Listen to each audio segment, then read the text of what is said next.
E decía que había outro acordo en materia de infraestructuras, ten que ver coas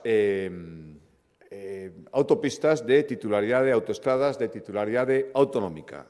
Recordarán que hai un ano anunciábamos o rescate de 4 estradas autonómicas que permitían aforrar 300 millóns de peaxes en sombra e adicalos en paquetes de alrededor de 30 a 35 millóns cada ano, como estamos facendo, a execución de infraestructuras. Tivemos exemplos recientes en Viveiro, no desdoblamento de Nada de la Sarria, a execución de infraestructuras na rede autonómica galega e así seguiremos facendo durante os seguintes anos.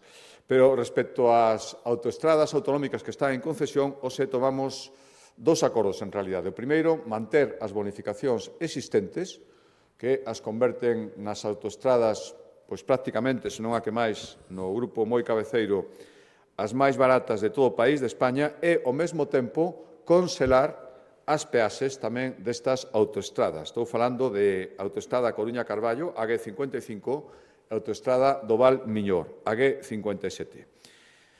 En total son casi 30.000 usuarios diarios que pagarán o mesmo que viñan pagando a toda agora, é dicir, o IPC é asumido polas arcas autonómicas, queda conselado e a tarifa será a mesma que viñan pagando a toda agora, non haberá suba ningunha nas autoestradas autonómicas a partir do 1 de xaneiro. Son 6,3 millóns de euros en total os que a Xunta de Galicia dedica, por unha parte, a manter as bonificacións e, por outra, a conselación das peaxes, tal como están neste ano 2025. Insisto, o 1 de xaneiro de 2026, as autoestradas autonómicas non experimentarán ningunha subida.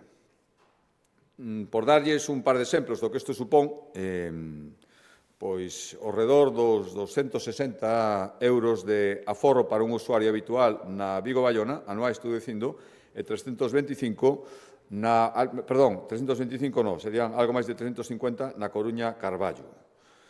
Por lo tanto, toma esta decisión a Xunta de Galicia e volvemos a reiterar que nas autoestradas de titularidade estatal, cando menos se faga o mesmo. Desde logo, a reivindicación do rescate e a reivindicación, cando menos, inmediatamente, para facer a partir de xaneiro, da conselación das peaxes, que parece ser un ano máis que non vai ser así, sino todo o contrario, manténdoas como a autoestrada máis cara de España, pese ás reivindicacións, do punto de vista político aquí, unánimos, prácticamente, e o recente dictamen da Comisión Europea.